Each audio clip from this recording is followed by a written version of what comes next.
appears to be authentic. The editor of The Atlantic, Jeffrey Goldberg, says he was included in that text chain. If the editor-in-chief of The Atlantic is being given access to this kind of information, weapons systems and packages and timing and weather in Yemen and all kinds of information about sequencing of particular events, then obviously there's a security breach. Goldberg spoke to ABC. President Trump initially told reporters he was not aware the highly sensitive information had been shared 2.5 hours after it was reported. He later appeared to joke about the breach. Defense Secretary Pete Hegseth says nobody was texting war plans. He spoke about Goldberg. You're talking about a deceitful and highly discredited so-called journalist who's made a profession of peddling hoaxes time and time again. Just 2 hours after Goldberg received the details of the attack on March 15th, the U.S. began launching a series of airstrikes against Houthi targets in Yemen. South Africa's president says the claim white people are being persecuted in his country is a completely false narrative. It is his latest attempt to push back against allegations made by President Trump, Elon Musk, and some white minority groups in South Africa. Actor Gerard Depardieu began testifying in day 2 of his trial on sexual assault charges in Paris, saying, "I won't hide, it's hard." In his gruff, deep voice, the 76-year-old former Oscar nominee said it's very emotional for him to be in the Paris court answering charges of assaulting 2 women on a movie set in 2021. Israeli strikes killed at least 23 people in the Gaza Strip overnight into today, according to Palestinian militants. According to Palestinian medics, as hospitals are flooded with dead and wounded. This is AP News. The Kremlin confirms Russian President Vladimir Putin has given President Trump a portrait Putin had commissioned of Trump. Spokesman Dmitry Peskov says it was given to Trump's special envoy, Steve Witkoff, during a visit to Moscow earlier this month. In an interview with Tucker Carlson, Witkoff described Trump as clearly touched by the portrait, which he described as beautiful. In 2018, Putin gave Trump a soccer ball that the Secret Service checked for listening devices before Trump gave it to his son, harkening back to a Soviet-era gift to a U.S. diplomat that turned out to be bugged. Putin has sent gifts to other U.S. presidents, including Joe Biden and Barack Obama, and sent a portrait of George H.W. Bush to the former president to mark his 90th birthday. I'm Ben Thomas. In South Korea, a motorcyclist who fell into a cavernous sinkhole that opened on a street in Seoul has been found dead. I'm Ed Donahue, AP News. This is 820 AM, WCPT Willow Springs, and streaming worldwide at WCPT820.com. We are Chicago's progressive talk, where facts matter. Now, your WCPT 820 weather update. From the Weatherology Weather Center, I'm meteorologist Paul Frombley. Highs level off around 53 today under mainly cloudy skies, northwesterly winds 8 to 15 miles per hour. Lows dip down to about 32 tonight, partly cloudy. A mix of clouds and sun tomorrow. Daytime highs approaching 54. Temps a bit above average Thursday and Friday with highs from the upper 50s to the low 70s. Slight chance for showers Thursday, chance for storms on Friday. That's your latest Chicago weather update. Currently, it's 34 degrees. Style at every turn and power for every drive. Your new Porsche awaits at the Porsche Exchange in Highland Park. Stop in today to browse and test drive the latest models, including the all-new 2025 Porsche Macan 4 Electric with its impressive 402 horsepower. And right now, qualifying leasees can receive up to $12,500 in electric vehicle rebates. Find style, power, and your new Porsche today. Shop electric Porsche models and more by visiting the Porsche Exchange in Highland Park or PorscheExchange.com. Chicago's progressive talk, WCPT 820, where facts matter. Welcome to Choose Views with Richard Chew. Get ready to dive into a world of insightful conversations and thought-provoking discussions. As progressives, our job is to have an all-inclusive, full-on assault with all of our players. A show that will focus on moving our political, social, economic, gender, and cultural conversation forward. And all of our players means all of our players. It's Choose Views. And now, here's your host, Richard Chew. Good Tuesday morning, progressives, and welcome to the March 25th, 2025 edition of Choose Views. 773-763-9278,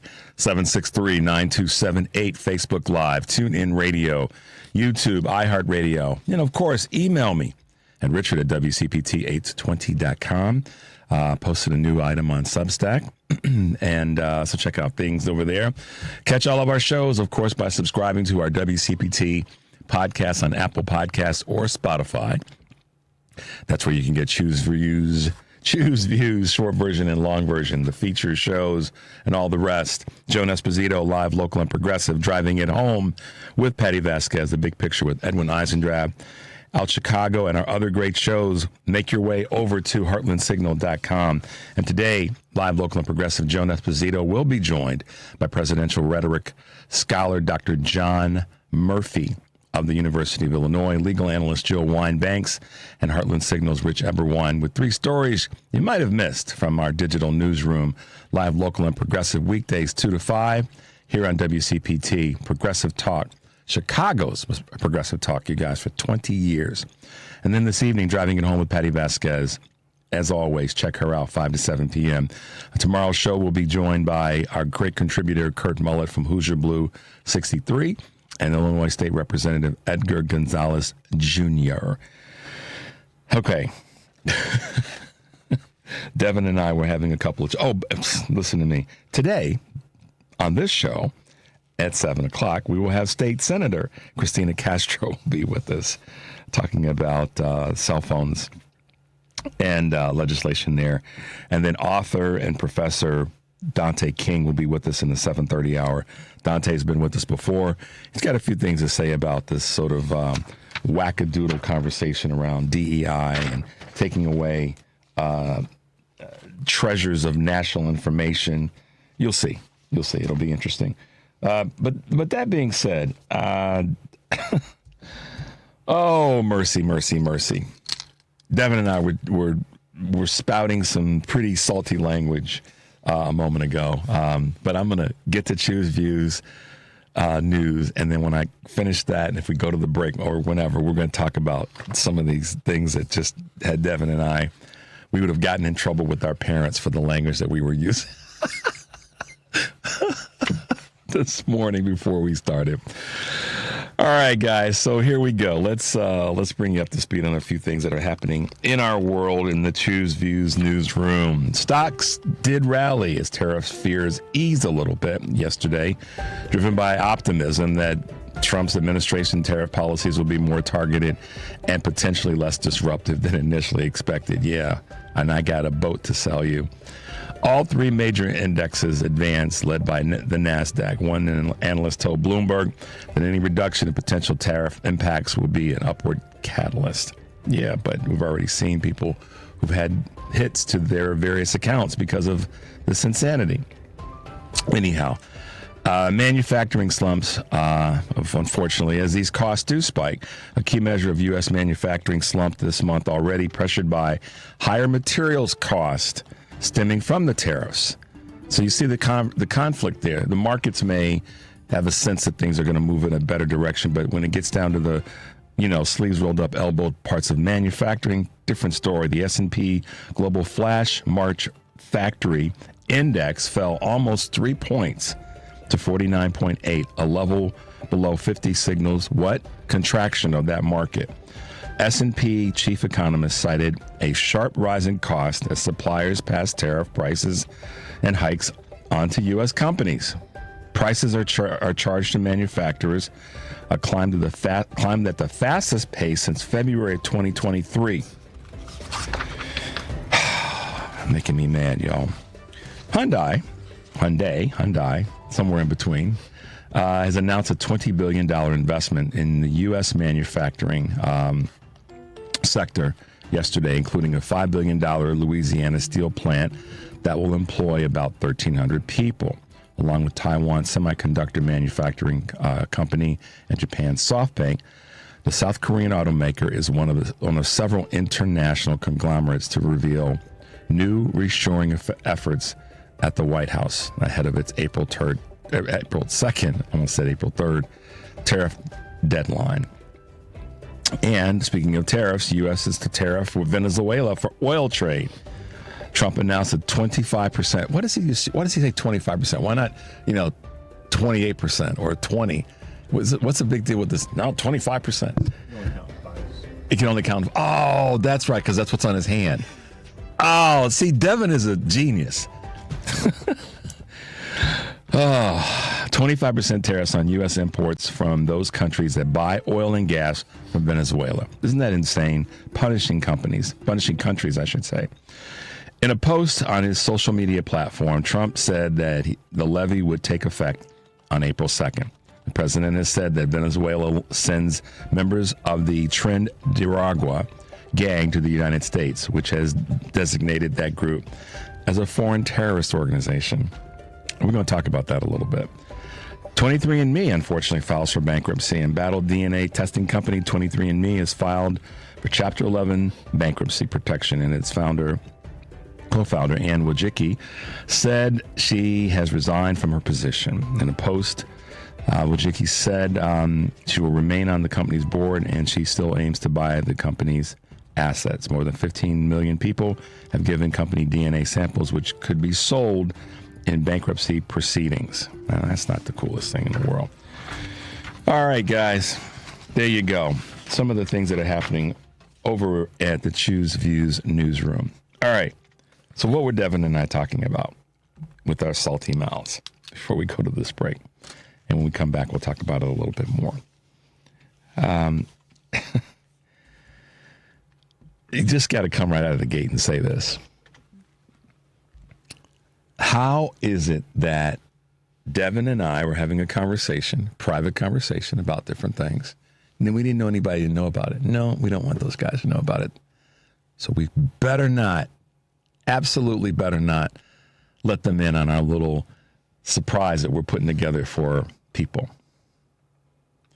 So it would probably be a really good idea that Devin and I took all the measures possible to make absolutely certain that if we were planning this surprise, whether it be a good surprise like a birthday or a subversive surprise like we're, going to do something we shouldn't do.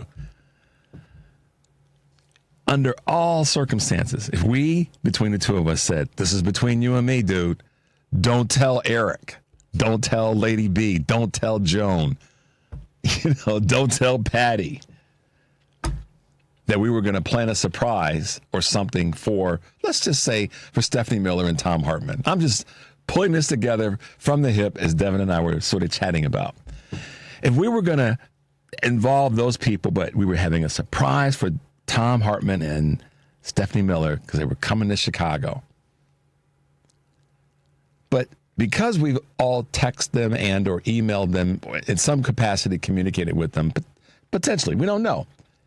We want to make absolutely certain that they weren't on the text chain about the surprise that we had for them when they came to Chicago for, let's just say, the 20th anniversary.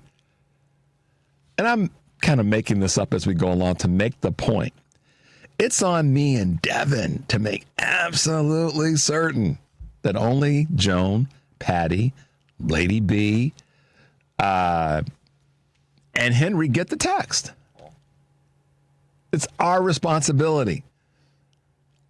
They put us in the position to make sure that Stephanie and Tom don't know about the surprise when they come into the 20th anniversary.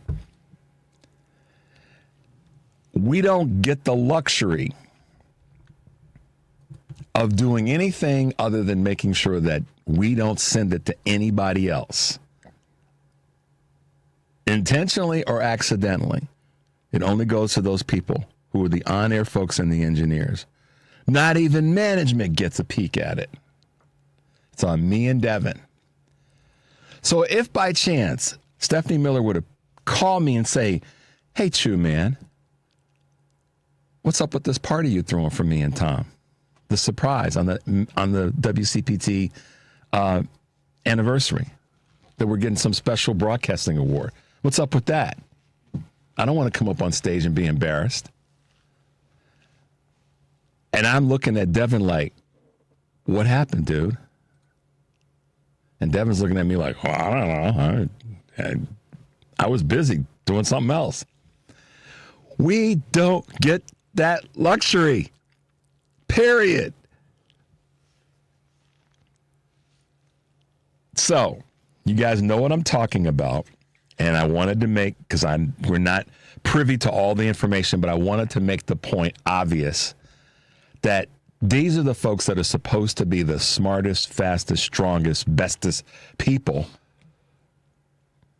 And we're just talking about a party that Devin and I are planning and a surprise with a tight network of people. And we blew that. And now Stephanie and Tom know they're getting awards. That's on us. We don't get to run and hide and pretend like, oh, well, Devin didn't, open his email properly. And Devin says, well, Richard didn't check his text. That's on us. We don't get to say, well, I don't know how it happened. And so, MAGA, when you run around talking about how we're the best and we're the smartest and, Joe Biden's old and all this garbage, and that the previous defense secretary was a DEI hire because he was a black man, you all can go kick rocks. Plain and simple. Now, I don't need to know all the definitions and who did, but the president's responsibility at that point is to take responsibility and say, we messed up there. Think of how much more powerful that would have been if he had said, look, we messed up there. We dropped the ball and we'll do better. But no, MAGA, y'all elected that. That's what you elected. And and now we replaced a career successful man with the drunken sailor. So there it is, y'all. 773-763-9278. This is Choose Views, and we'll be right back.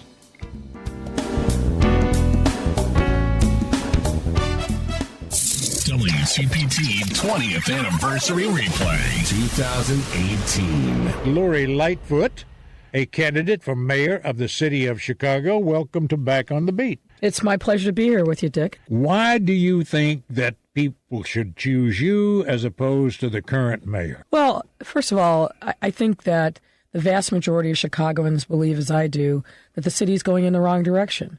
There are a lot of good things that are happening in the city, to be sure, but that largesse is not being spread across enough neighborhoods to enough individuals and families. We have too many neighborhoods in our city that look like wasteland. They have real high poverty rates, high unemployment. There's no economic base in those neighborhoods. You drive down the streets and there's vacant lot after vacant lot, and it looks like something other than the city of Chicago in 2018. Listening to WCPT 820 because facts matter. Chicago's Progressive Talk, WCPT 820, where facts matter. Good morning. You're waking up with Richard Chu. Good morning. Good morning. Good morning. We're live and ready to hear from you. Text or call us now at 773-763-9278. Same number. Simple as that. Let's get the conversation going on WCPT 820, Chicago's Progressive Talk. Hey, Progressives, welcome back to Choose Views. We're going to be hitting you with some clips, and we definitely want to take your calls because I want to hear your thoughts on this just absolute stupidity. Devin made a good point during the break, and of course, he and I were bouncing salty language again. When President Obama, and it's kind of funny how Devin and I don't talk about this, but we end up syncing it up. When President Obama came in office, you guys remember the conversation, and Devin said it best. Devin, you repeat it. I don't want to screw this up. I'm probably paraphrasing, but President Barack Obama said it took like 3 years. When he first got elected, they gave him a brand new cell phone. It was 3 years before he could even get his old cell phone back. And it just makes you wonder, it's like Pete Hexer's like, did they not give you a new government phone? Did you transfer all your old contacts in there? How do you have more? And I'm saying, here's the thing. JD is not like a super common name. It stands for something else. How many other JDs do you have in your phone? Right. I mean, we're sitting here just like scratching and going, what? But that's who MAGA wanted. That's what they wanted. They wanted this carnage. They wanted this. They said that, oh boy.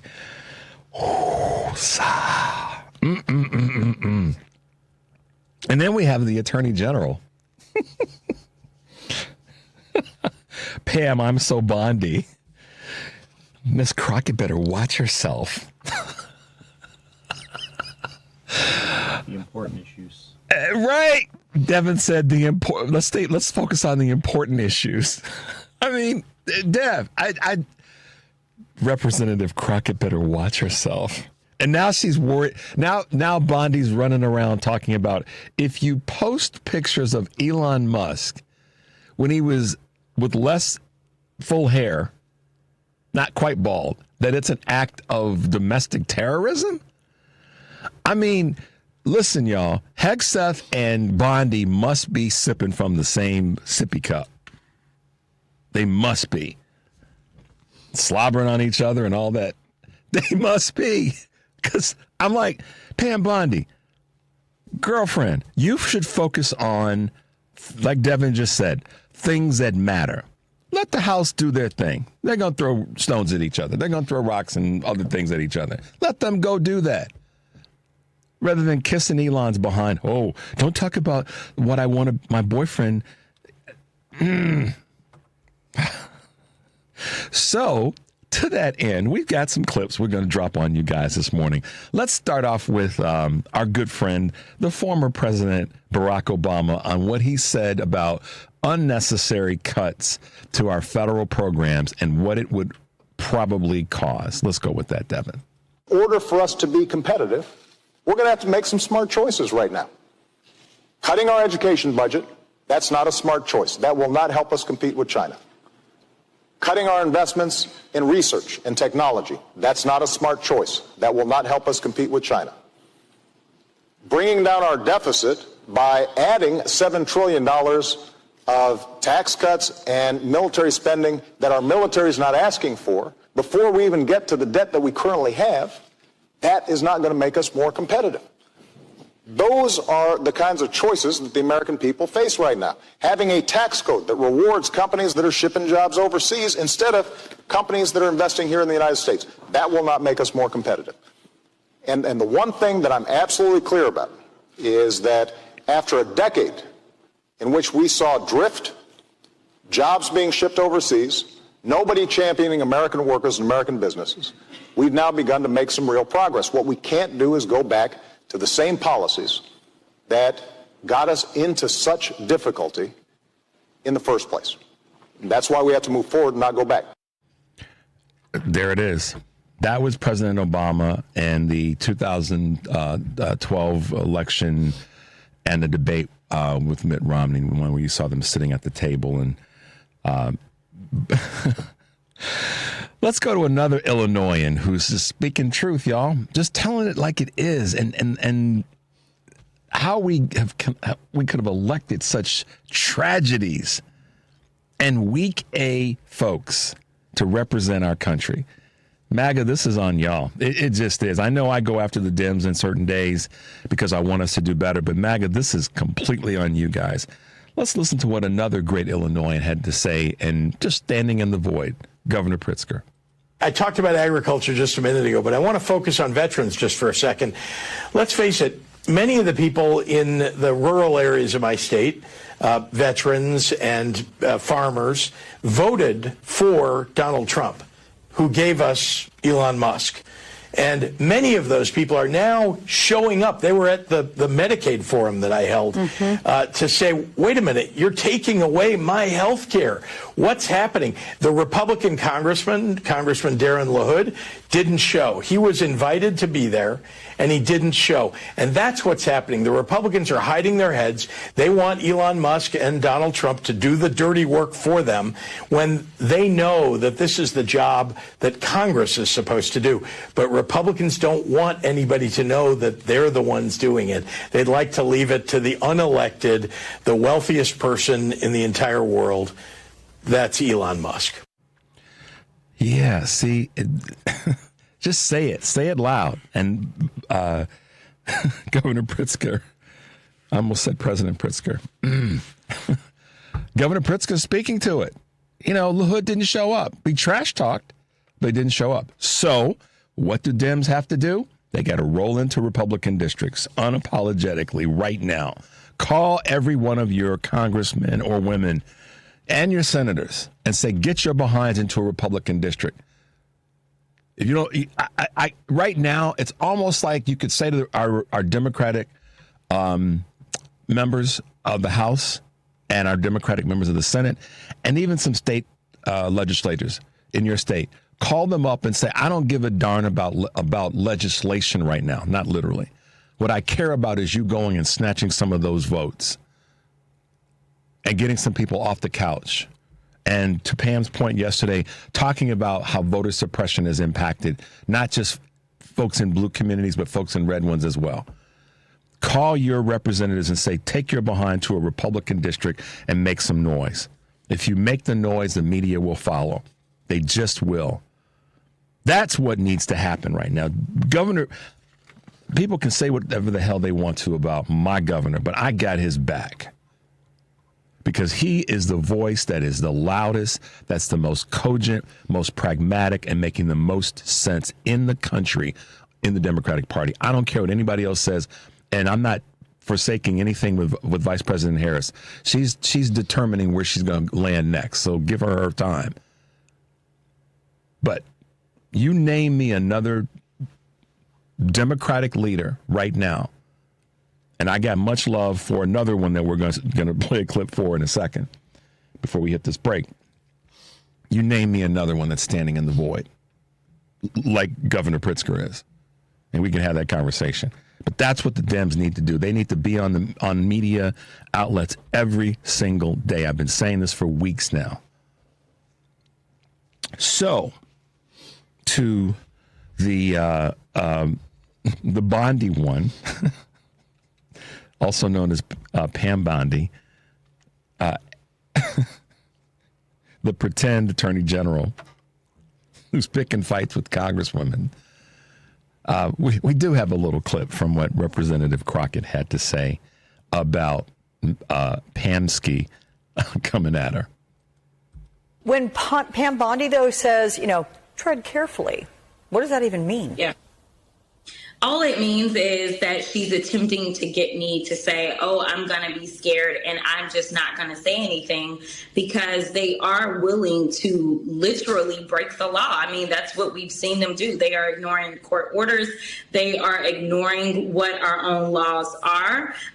When we look at things such as impoundment, things like that, this entire administration is rogue. And this isn't about partisanship. I keep trying to tell people that we are living in the time of good versus evil, right versus wrong. And right now, when we are looking at the black letter of the law and they are deciding, I'm just going to ignore it, then they are wrong. That is clear as day. And right now, they are going after anyone who decides that they will challenge them, whether it's the judges that are sitting on the benches, whether it is lawyers that have decided that they were going to represent their clients to the best of their ability, and most of them won against Trump and his administration. Basically, they are trying to get rid of all voices of dissent. Yeah. And so Pam Bondi decides she wants to pick a fight with a U.S. Congresswoman, which is not, do your job. Stop threatening people for posting online. Because if that's going to be your, see, this is where people sometimes forget about the power of the lower, not just courts, but the power of legislatures on a state level as well as a federal level. They have power to do things when elected officials step out of line. Or in this case, when people who are appointed to a position in the federal government step out of line. And Representative Crockett didn't use those words because I think she was probably being somewhat cagey, which she is. As much as she is a flamethrower, she's very cagey. This is what people forget. They think that I'm just going to say it. They think that she just brings bravado, good bravado. But no, she's also very cagey. People forget she's also an attorney.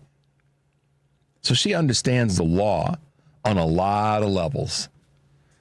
So that fear that she puts in people isn't just because of what she says, but she understands the law well enough to back up when she makes a statement. And she's very cagey with what she says about what people say to and about her. So there you go. 3 folks, 2 from Illinois, by the way, and 2 of color. Oh, they must be DEIs. And 1 that's Jewish. Oh, my God. Standing in the void, doing the work. Y'all know Governor Pritzker's Jewish. Barack Obama and Representative Crockett are folks of color. People like to say it. No, they're black and mixed and all those other wonderful things that we all are as a community. But they're standing in the void. And I'm proud that two of those folks are from the good state of Illinois. And we'll give Representative Crockett some love, even though she's from Texas. But they're doing the work, guys. That's what matters. They're speaking out about what they spoke out in terms of President Obama's debate points that he made. But it still holds true today, 12 years later. They're almost 13 years later. Still holds true. You cut like this, you cut into the muscle, you cause problems. Any good surgeon will tell you that. You don't want to cut into the muscle. And these folks are not good surgeons. And they're certainly not stewards of our largesse. Devin, let's take a quick break, my man. 773-763-9278. This is Choose Views, and we'll be right back. Save big on everything for your next project when you shop at Menards. Give your walls the best finish possible with Pittsburgh's Paramount Interior Paint and Primer in one. It provides the most advanced protection, excellent scrubbability, and delivers true one-coat coverage. Choose from thousands of color options and refresh your space for spring. View our entire selection of paint products today on Menards.com. Plus, check out the weekly flyer for plenty more great deals happening this week. Save big money at Menards. Style at every turn and power for every drive. Your new Porsche awaits at the Porsche Exchange in Highland Park. Stop in today to browse and test drive the latest models, including the all-new 2025 Porsche Macan 4 Electric with its impressive 402 horsepower. And right now, qualifying leasees can receive up to $12,500 in electric vehicle rebates. Find style, power, and your new Porsche today. Shop electric Porsche models and more by visiting the Porsche Exchange in Highland Park or PorscheExchange.com. You're listening to WCPT 820. Here's the latest Chicago weather update. From the Weatherology Weather Center, I'm meteorologist Jennifer Wojcicki. Partial sunshine develops here for today. We'll see high in the mid-50s. Northwest winds around 10 to 15 miles per hour, gusting as high as 20. Then for tonight, partly cloudy skies develop, a low near 32. By Wednesday, sunshine, a high 54 degrees. Thursday, we'll have a slight chance for some rain showers here. Partial sunshine develops, and a high around 58. Friday, chance for rain, high of 72. That's your latest Chicago weather update. Currently, it's 33. Because facts matter. You are listening to WCPT 820. Good morning. You're waking up with Richard Chew. It's what I want to hear. All the time. We're live and ready to hear from you. Text or call us now at 773-763-9278. Same number. Simple as that. Let's get the conversation going on WCPT 820. Chicago's Progressive Talk. We are back, Progressives. May 3rd, tickets are on sale. Tickets are sold out. My goodness. Oh, man, y'all can't come now. Tickets are now sold out for our May 3rd anniversary broadcast. Wow. At Max and Benny's Restaurant, Deli, and Bakery in Northbrook. But we hope you'll tune in that day to hear Hal Sparks, me, that guy named Richard Chew, Scott Duff, Joan Esposito. We'll be broadcasting live 11 a.m. to 3 p.m. with some special guests. And be sure to visit, guess what, theheartlandsignal.com/anniversary to see all of the photos we've been adding to the page. They'll go way back to 2005. And speaking of Heartland Signal, make your way over, obviously, for the great articles that we have there, just to give you a taste of a few that you might want to check out. Former Minnesota State Senator Justin Einhorn was part of that prostitution sting that led to an arrest of 9 men. You'll have to read the article. I don't want to spoil it for you. But oh my goodness. But this is the party of, family values? That's what they try to call themselves, Devin. Another one, Ohio GOP advances efforts to weaken child labor laws. The Republican-controlled Ohio legislature is advancing an effort to allow 14 and 15-year-olds to work until 9 p.m. on school nights. I thought that they should be at home studying, being home. Listen, Devin, they're going to make me curse today. What 14 and 15-year-old do you know that should be out working really on any night, but certainly on a school night. I don't know a 14 and 15-year-old. We want to cause more havoc for our youth. I thought we cared about. The reason I wanted to read these two is because the Republican Party always puts out there about family values. Well, first of all, a Republican gets caught in a sting with 9 other men that weren't drag queens, by the way. A prostitution sting. Family values, okay. And then y'all want to make our children, and I say our children because I don't have any children, but 14 and 15-year-olds mean something to me. But Ohio wants to make it easier, or frankly, we'll put a different word on it, less restrictive, so that children 14 and 15 years who should be studying, getting some sleep, sitting down talking to mom and dad, or their older siblings or their younger siblings. How about a 14 and 15-year-old at home helping in the overall raising and family processing of their 9 and 10-year-old younger sibling? How about being at home for that, Devin? This is crazy. That's your Republican Party, though. Make your way over to Heartland Signal. You can read the article in more in depth there. I don't know. Somebody must have spiked my coffee this morning because, no, see, it's on Devin because Devin gave me that look. He has this look, guys. And that look will get you going. It's just craziness.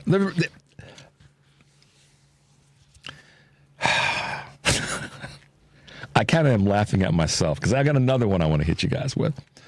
I don't often watch the news. I catch certain things. I plug into certain things during the day because I want to get an idea of what's happening, who's saying what. But I don't sit and just, watch for hours. But yesterday I knew that the Republicans were going to be in front of a judge to talk about, and the Democrats, not so much Republican Democrats, but the case of this appeal with regard to the deportation hearings was going to be in front of a judge.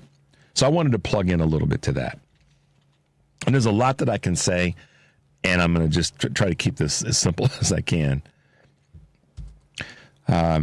If you can find information on this, find clips, you should do it because it's worth the listen. It's quite a bit of time you'd have to put into it, but here's what I will just present to you. Judge Patricia Millett is a sitting judge in this particular appeal regarding the deportations that took place two Saturdays ago with the so-called gang group that they were, shaving their heads and bent over, and those you'll know the story. This guy named Drew Ensign, I think that's the correct pronunciation. It looks like Ensign, but I think it's Ensign. He's a Deputy Assistant Attorney General. Probably Pam's buddy that likes to try to pick on congresswomen. At the deportations hearing, this is what was it was fascinating to me, and I knew it became fascinating when I started talking to the television. So what am I talking about, for those of you who didn't catch this? On a number of occasions, Devin, she asked him very specific questions. Devin, what color is your hoodie? And Devin's answer would be, it's blue. This guy was answering the questions, and I'm simplifying this for the purpose of making the point. He kept sort of not avoiding the questions, but he kept answering the questions in a way that said that he didn't hear the judge. Like, that's not the question. I didn't ask you what color your T-shirt is, Devin. I asked you what color your hoodie is. And so he was in this sort of kind of Trump way, deflecting from answering the question by answering another question. And on a number of occasions, she just kept coming back. That's not the question that I'm asking you.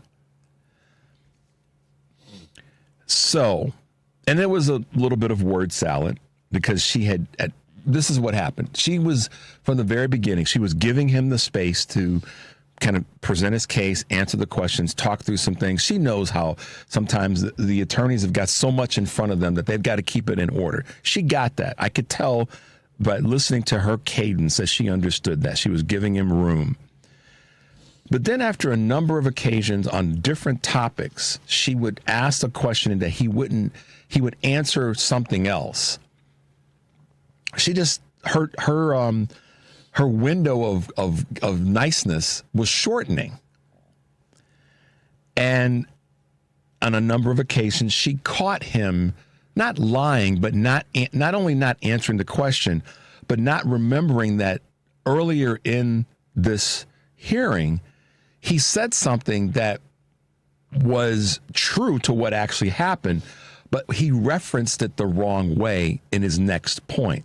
Now, I know, y'all, this is getting into the weeds, so I'm going to keep this as tight as I can, because the point I want to make is this. There's 2 points, actually. She kept saying to him that she wasn't questioning him as the attorney representing the administration or anybody else on the statute itself as it relates to the Wars Act. She was questioning the implementation of the statute being unlawful. And he couldn't answer that question. He couldn't respond other than to say, when she would state that this is based on statute, the improper use of it, he would say, I disagree with you, Your Honor. But she kept coming back to say, it's not the statute, it's the implementation. And what I finally made as an assessment of this is these folks just aren't ready. And she finally had to kind of drill down on him and let him know, you're not getting it. What is your case really about? And it says, this is the second point. The first point is they weren't ready. The second point is that this is an example of who the administration has with their hands on the levers of power, or not even the levers of power, but just representing what they're doing, which is unlawful. They can't even understand the fact, and these are attorneys that should know that that's all the judge was asking. She wasn't challenging if the statute was lawful, but if the implementation is being properly executed. And it was this tireless merry-go-round of this guy either not being prepared or wanting to make sure that the boss, or bosses, in this case Pam and Donald, were happy with him just constantly trying to rebuff the judge, trying to push back and say, I disagree with you. Meanwhile, back at the ranch, the release of this knucklehead, communication with the journalist is out there.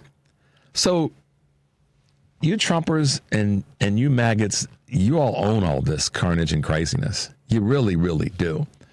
And the further point I want to make about this in terms of this deportation, this conversation,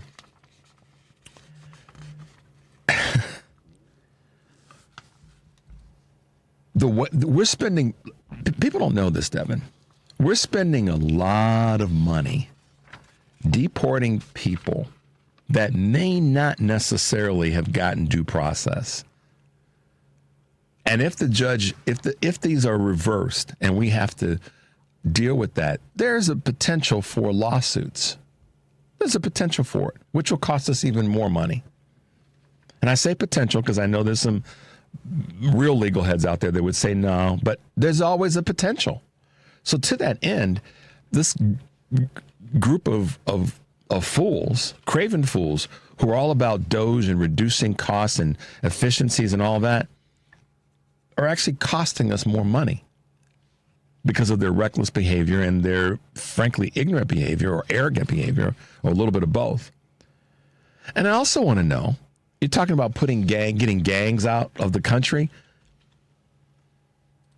What about the Russian gangs? I don't see any raids taking place in, down in southern Florida or with Bravka in Los Angeles or in Brighton Beach or other areas where we know there's been intel for the number of years of Russian gangs in the United States of America. I don't see any raids going on there. If you want to get gangs out of the country, or quote unquote European gangs, or folks that have ancestry in Europe that are part of gangs now in the United States that don't look like the folks coming from the southern border, I don't see those folks being rounded up. So what is this really all about? And then you send these incompetent knuckleheads in front of a judge that tried to give them an opportunity and they couldn't even deliver there. So I'm just MAGA, GOP in general, you all own this. And then you get into the conversation about what Governor Pritzker talked about as it relates to, farmers and veterans, unfortunately, who voted for this that are now being harmed directly. You all voted for this. And as much as I can get after the Democratic leadership and Dems in general about not showing up and not fighting hard enough,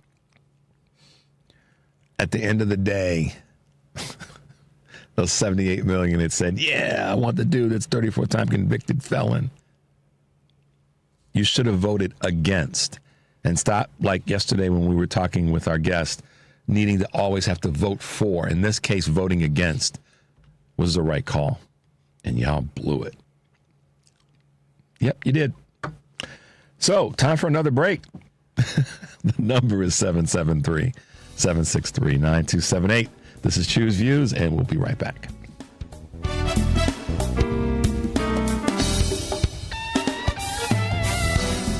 T-Mobile home internet is all about speed, value. What you doing, Zach? I'm rehearsing. There are so many benefits. You got to talk fast. T-Mobile home internet ranks #1 in customer satisfaction for home wireless internet by J.D. Power. Wow, you are good. Try singing it. T-Mobile has price lock. They won't raise your rate on internet. Hulu and Paramount Plus on them. Get T-Mobile home internet all in for just $55 a month with auto pay and any postpaid voice line. Additional terms apply. For J.D. Power 2024 award information, visit jdpower.com/awards. Wendy's is open till midnight or later, so you can give in to the craving and go night mode. Now all of your favorite menu items just got their bedtime extended. You can get what you want even later, like the Baconator with 6 strips of bacon, or the perfect fries and Frosty Duo. If you're up later, then so are we. So go ahead and pull through the drive-thru. When the craving hits, go night mode at Wendy's. Open till midnight or later. All right, see ya later. At participating U.S. Wendy's, hours may vary. Hey Google, play WCPT. Streaming Chicago's progressive talk from TuneIn. It's Choose View with Richard Chew on WCPT 820, where facts matter. Hey, progressives, welcome back. I may not be able to get to all your texts. I'm trying to.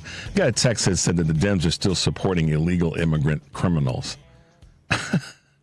And the Republicans are still supporting illegal European criminals. I mean, come on. This is crazy. I mean, wake up, folks. And I respect and love all you guys that send me text messages, but give me a break in that garbage. The Dems aren't supporting illegal criminals. Democrats want to see illegal folks who are not here legally, I'm going to put it that way, of any, group, not here. That's just how the law is. And Mayor Johnson talked about that in terms they're going to do what there's constitutionally, state-wise and U.S. constitutionally required to do when it comes to that. But this other garbage is crazy. So, all right. We talked a little bit about the Muskie one and all that. But I want to come back to something that I don't want to miss as an opportunity to discuss something that has happened in terms of voices and folks being out there and fighting and pushing and doing the work that needs to be done. And you guys heard about, you may have even seen the rally that took place this weekend. And we've got a clip that Devin and I put together that I think would be just a good example of the fighting that needs to happen across the country from all Democrats. This is why I said earlier in the show about Dems, y'all need to get out in the Republican districts and make some noise. And this is a clip from Representative Cesar talking with Jen Psaki.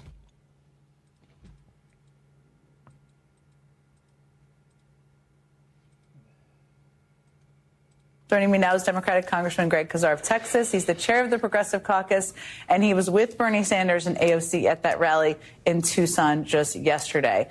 Now, Congressman, I just showed a bunch. I probably butchered some of the numbers there, but the point is tens of thousands of people are showing up at these rallies, which is tremendous. We've seen massive crowds at this Bernie Sanders Fighting the Oligarchy Tour is what it's called, bigger than some of his presidential rallies. You were there. What was it like on the ground? It was really incredible. And Jen, let's be honest, right? Last time we were talking about how immediately following Trump's reelection, we did not see the level of grassroots energy that we saw 8 years ago. But now I think this is the answer. The energy is back. And the most important thing that elected Democrats can be doing right now is supporting this energy and channeling it in the short term to pressure House Republicans to stop doing so much damage to everyday people.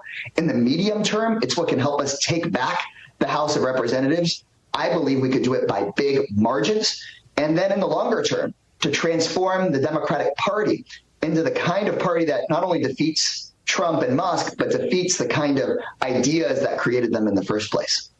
No question about it. And you're right. When we were talking about it, there were kind of, I would call them green shoots of hope out there, right? There were people showing up at town halls and asking questions. And it was like, what is this a sign of? How significant? And this is a whole different thing. I mean, one of the things that motivates, I think, is when Trump and people working in his administration say crazy, insane things like what Howard Lutnick said about Social Security. I mean, it kind of encapsulates, I think, why people are so angry right now. I mean, what did you hear when you heard it? And do you feel like that kind of thing and pointing it out to people could become part of the rallying cry?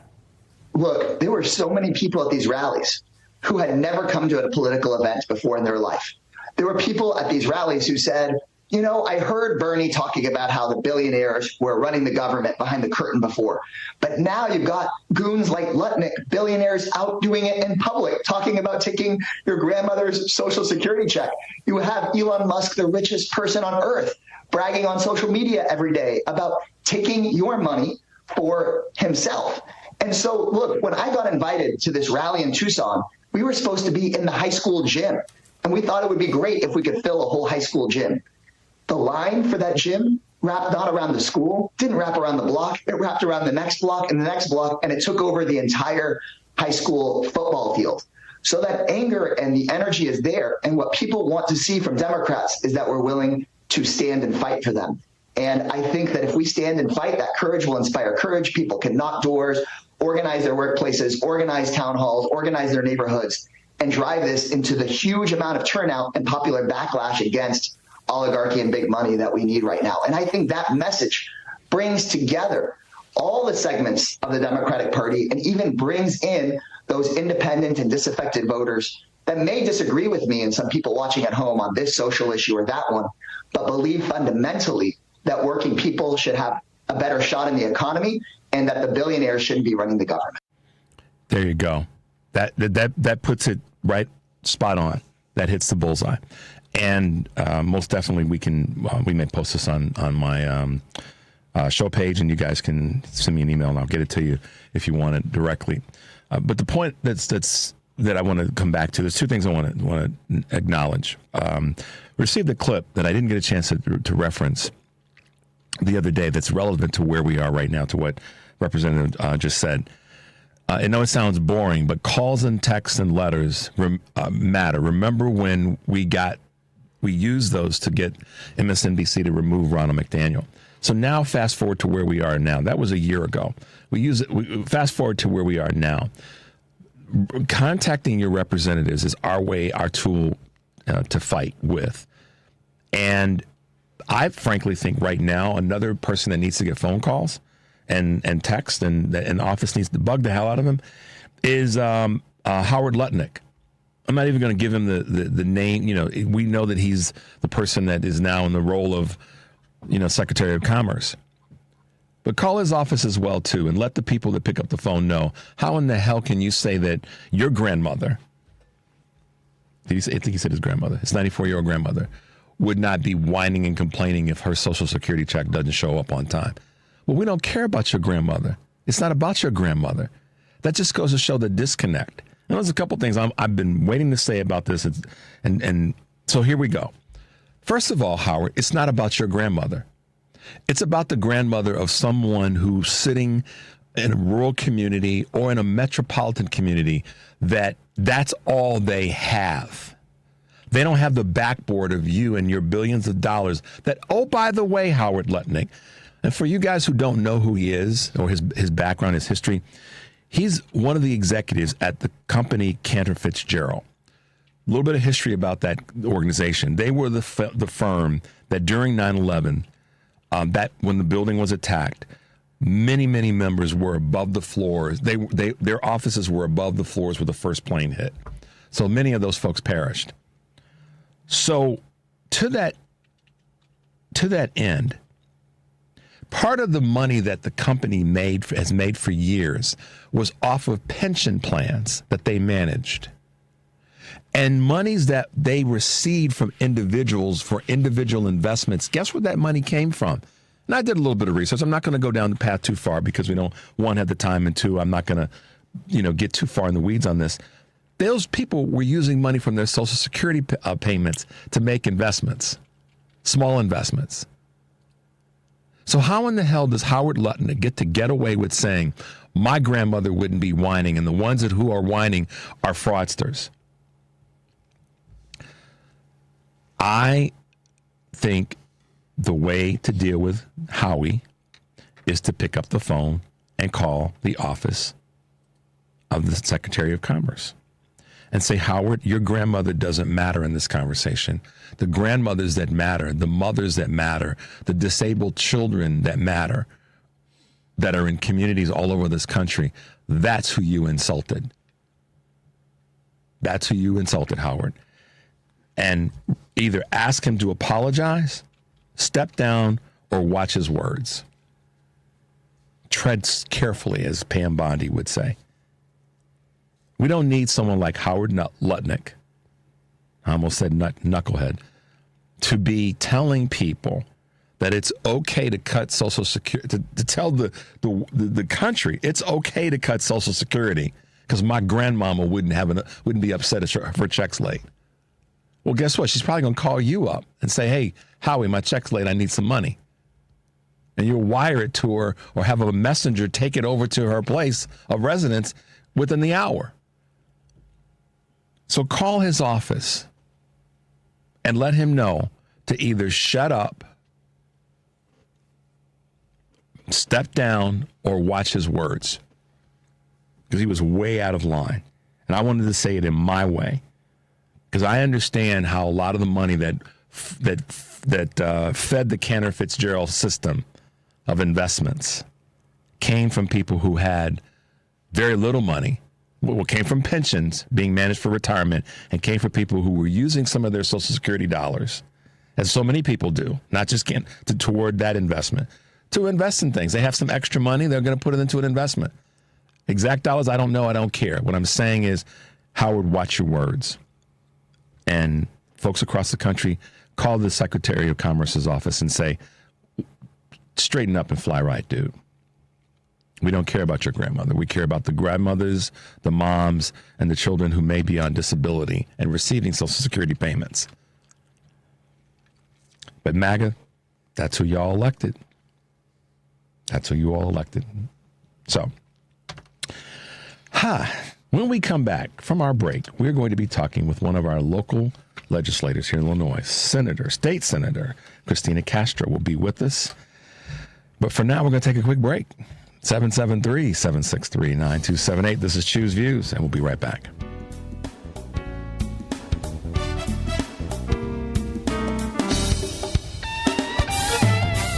This is a WCPT Veteran Minute. When Pearl Harbor was attacked, men of all races across the country volunteered to join the fight, despite the United States Army being heavily segregated.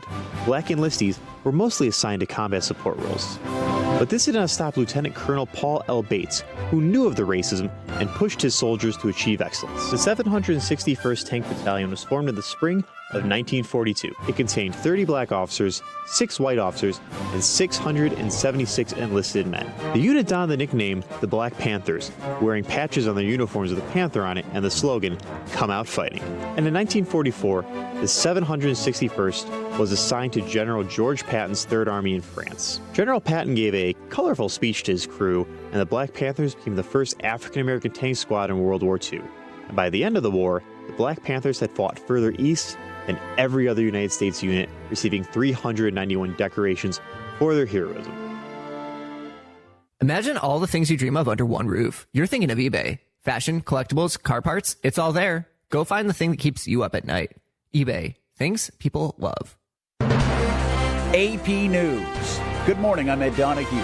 The editor of The Atlantic, Jeffrey Goldberg, was asked what he was thinking after he was included in a text chain he says included operational details of forthcoming strikes on Houthi rebels in Yemen. I think I've discovered a massive security breach in the United States national security system. Goldberg told ABC there was more than just the Yemen mission mentioned. A lot of resentment directed at European allies of the United States, which obviously enhanced the credibility of this chain because everybody in the chain sounded like the people I know who are in this administration. The National Security Council says the text chain appears to be authentic. Defense Secretary Pete Hegseth says nobody was texting war plans and called Goldberg a so-called journalist who likes to peddle hoaxes. The hoaxes of Russia, or the fine people on both sides hoax, or suckers and losers hoax. So this is the guy that peddles in garbage. This is what he does. Democrats want a full investigation.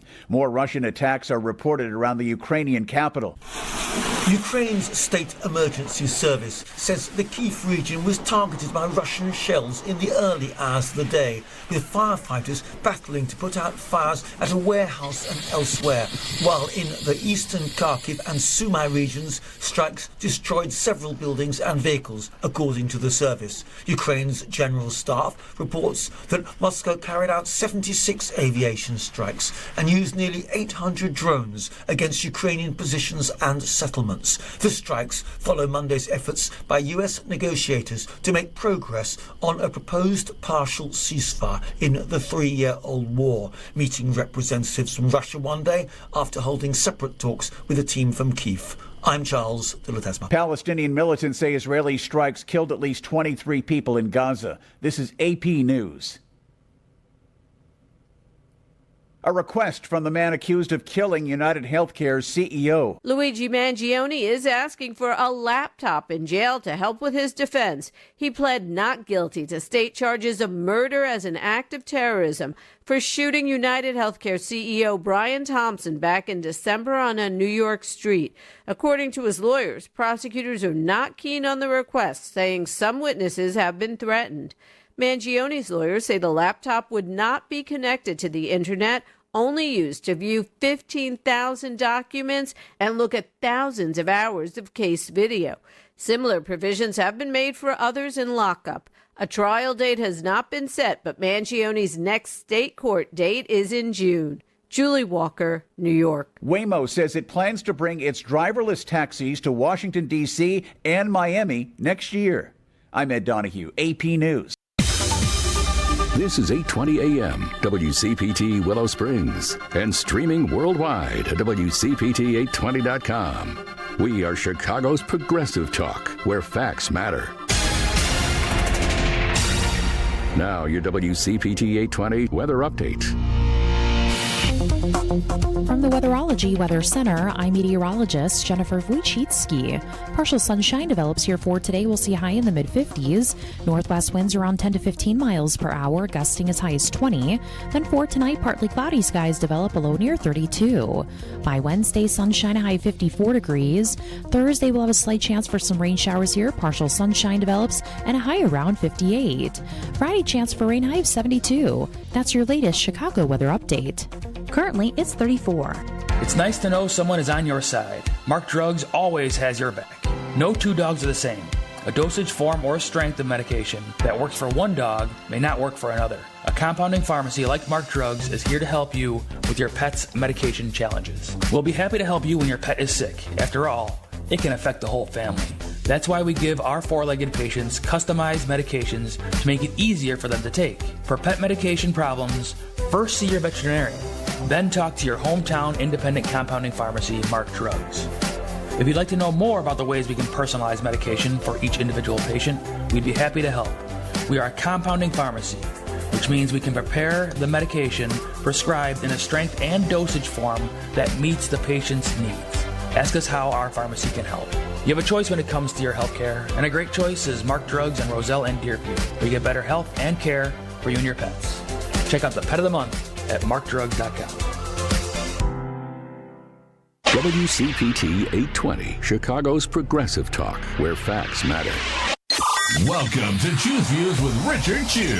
Get ready to dive into a world of insightful conversations and thought-provoking discussions. As progressives, our job is to have an all-inclusive, full-on assault with all of our players. A show that will focus on moving our political, social, economic, gender, and cultural conversation forward. And all of our players means all of our players. It's Choose Views. And now, here's your host, Richard Chew. Hey, progressives, welcome back to Choose Views, 773-763-9278. Before we went to the break, I was talking about the just inappropriate comments from Howard Lutnick, and I referred to his grandmother, and I was incorrect there. It's his mother-in-law. But as Devin, so clean up on aisle 7. And I'm looking at my notes and saying grandmother, but no, it's like, no, Richard, your notes say this. It's his mother-in-law. But that being said, thanks to the folks that sent me text saying, Richard, you mean mother-in-law, and appreciate that. And to that end, though, Devin made the best comment. He said, it doesn't matter. You got that part wrong, but the fact that he's saying that about Social Security, is just it's insane. And it's also inappropriate. It's insulting. It's all these words. Ultimately, at the end of the day, it's showing that. So this is the piece I want y'all to get. You know how so many times you get this criticism about the Democratic Party has forgotten about the middle class, regular class, working class people. Really? The stuff that's been coming out of the Trump administration these last, 55 days or whatever it is a clear example that the Republican Party doesn't give a darn about the middle class, our children in our schools. The statement, the piece earlier about what's happening in Ohio. They're the ones that don't care about the middle class. Y'all got hoodwinked, maggots. You just did. You did not listen. And I got a great text that said this, and I'll get to our wonderful guest who's got something to talk about that's super important about our children. This is a question. This is a text that I received. I believe in my heart that the biggest smile is coming from Kamala Harris. She warned the American people about this clown, Trump, and what he would do. Farmers voted for this clown, knowing darn well that the majority of their workers are illegals. Who is going to work the fields and harvest now? So, in any event, it goes on. But the point is that, I doubt that she's smiling. She's probably in pain about this because it saddens her, I'm sure. But these are the kinds of things that the disconnect is not from exclusively or primarily from the Democratic Party. When someone like Howard Lutnick makes that kind of a statement, and talk about an elite, Devin, I think that would be categorized as the elite. All right, this morning we have with us in the 7 o'clock hour one of those state leaders. She's from the 22nd district, includes a bunch of communities, which she'll tell us about, but has proposed what I think is a really interesting and unique ban in classrooms. And we definitely want to have State Senator Cristina Castro, who's with us this morning, talk about her illustrious career, but also this most recent bit of legislation that you proposed here in the state of Illinois. Madam State Senator, welcome to Choose Views. Thank you, Richard. Wow, that was a great introduction. I appreciate that. You deserve it because you've been putting in the work. I said this earlier. Our folks here, our legislators here in Illinois, our governor, our lieutenant governor, our AG, our comptroller, all of you guys are putting in the work. I've said this so many times, Madam Senator. Y'all don't have to get along and agree on everything, but we know you're leaning in to get things done. And that is what I can speak to and support and be one of your big advocates, because I believe in you guys, and I'm going to be critical, but I'm also going to be the guy that's complimentary and there to help you get the job done. So we appreciate what you're doing, and that's why I wanted to give you that intro, because you are getting the work done. Take a moment, Madam Senator, and tell us a little bit about, your ascent to being a state legislator here in Illinois. Well, this is starting my 8th year. I was first elected in 2016, sworn in 2017. I kind of joke, my background, I served 8 years on the Kane County Board, so I have a little local government experience. But when I ran for the state Senate, it was an open seat. I always say I was not the one everybody wanted, but I might have been a little bit out with fundraise, but I wasn't outworked, and I won my primary then with 67% of the vote. And a lot of it is a lot of what you're talking about, Richard. Knowing the district, knowing what our middle and working class folks need and wanted representation in Springfield. If you remember, there was a gentleman by the name of Bruce Rauner who was decimating Springfield, and when I ran, I felt I could bring something different in perspective, and proud to have continued to serve the great cities of Elgin, Carpentersville, Hoffman Estates, Hannibal Park, Streamland, and a portion of Schaumburg.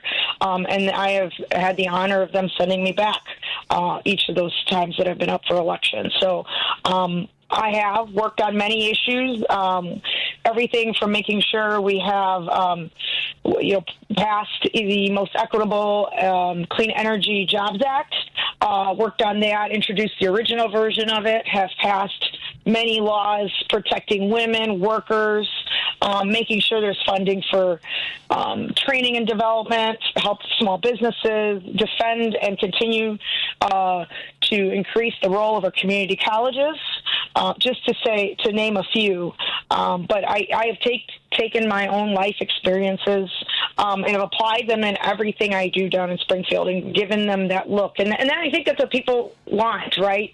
They want you to represent them, to hear them, and to hear even when you don't agree, because sometimes it's okay not to agree, right? Because they might give you a perspective you didn't think about there it is. In legislation, right? Madam Senator, and I appreciate you saying it that way. I have kind of built, I guess, a little bit of a reputation of saying, listen, I'm going to ask tough questions, but it's not about tough questions.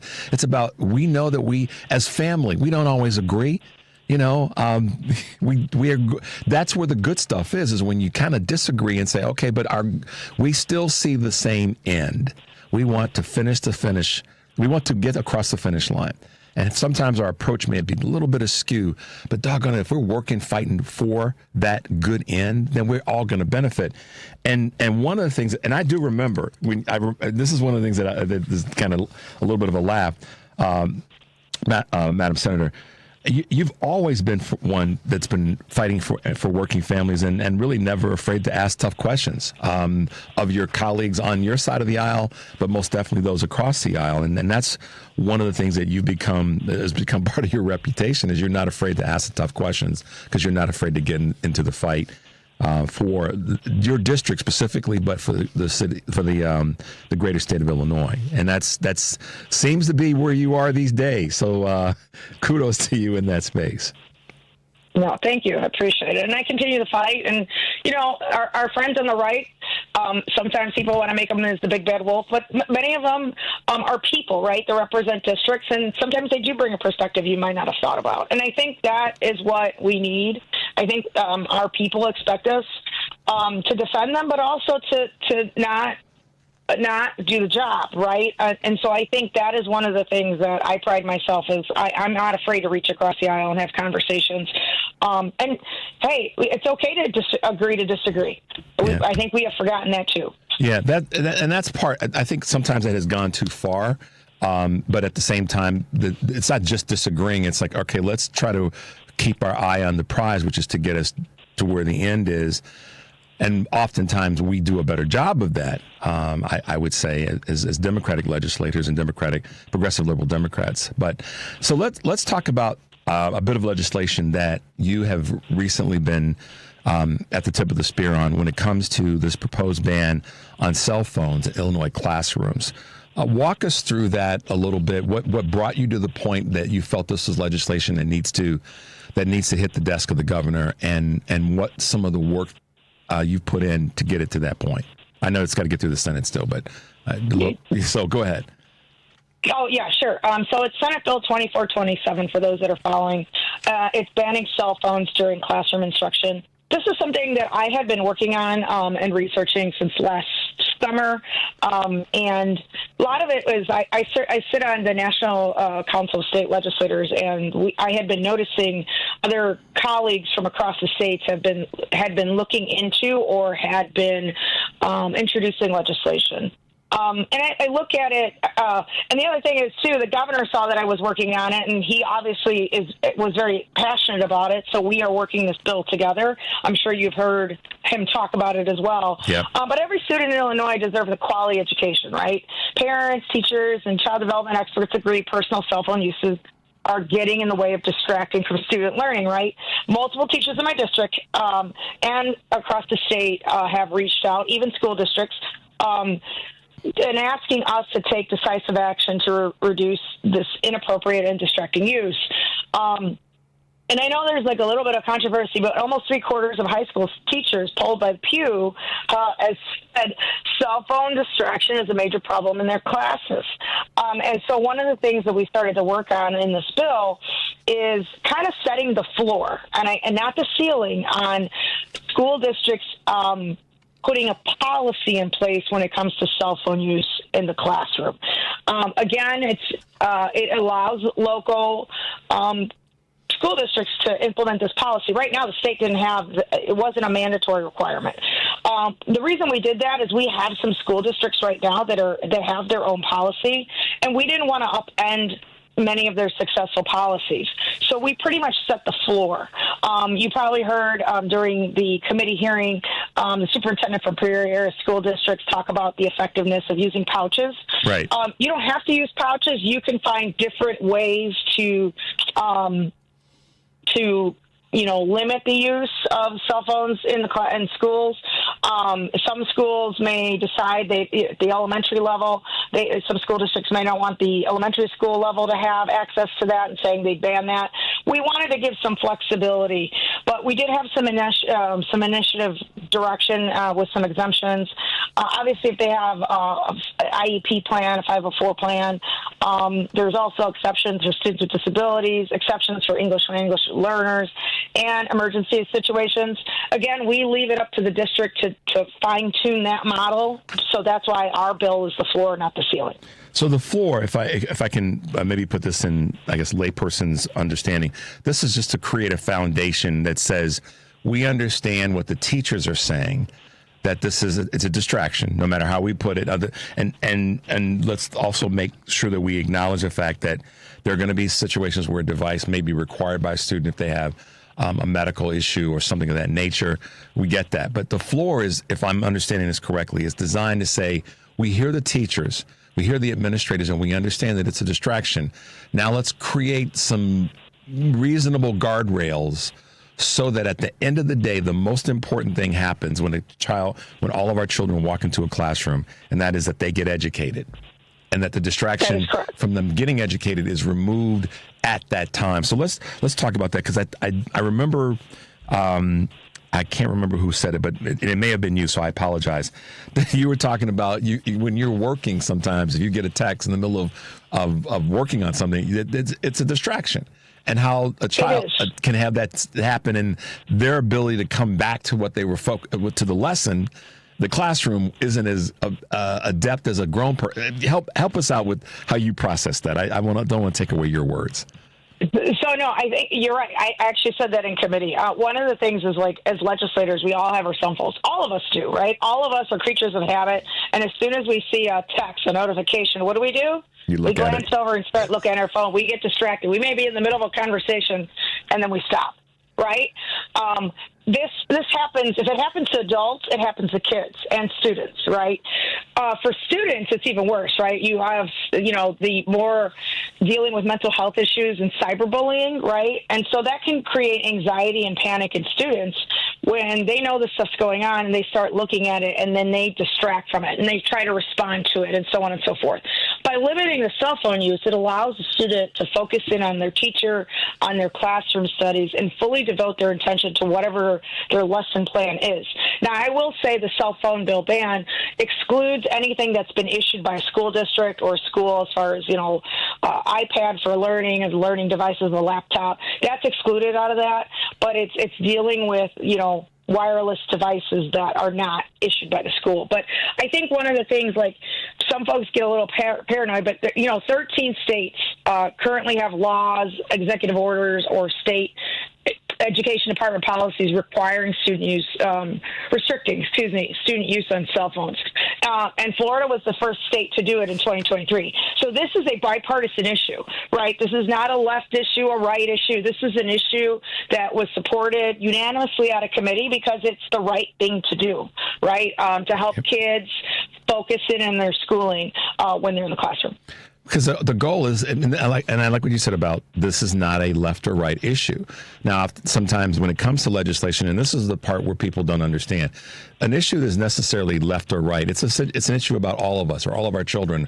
Our air quality is an issue that's not a left or right issue, because you and I could be standing next to three people that are Republicans and we're breathing the same air. So how could that be a left or right issue? It's how it's managed and how it's presented as legislation, and then what we do to fix it or make it better. And that's why this issue, to your point, and into the governor's, is not a left-right. It's a issue about our children. And the more we focus on bringing greater success to every child in the United States, and specifically here in Illinois when it comes to learning, we all win. So this is a little bit of an askewed question, I guess you could say. With the Trump administration leaning in hard about getting rid of the Department of Education, how do things like that, when you look at legislation that's about our children and education, how does that impact you? I think when you look at, we obviously are seeing what's going on in Washington, and we're, as a state, I know the governor, the attorney general, and my colleagues in the General Assembly are preparing for the worst, right? And so I think one of the things that we will do, I think when it comes to this policy, it is, like I said, the floor. It is something most school districts either have partially done, but I think it's one of the things that's very important, right? Because, look, everything, again, social media, right? As those things happen real time, they distract. And our students need to know and be able to focus on their education. Let the adults try to worry about what's going on in the world today, and not get anxiety over it, right? Because many students will probably have anxieties like, is my math crap going to end?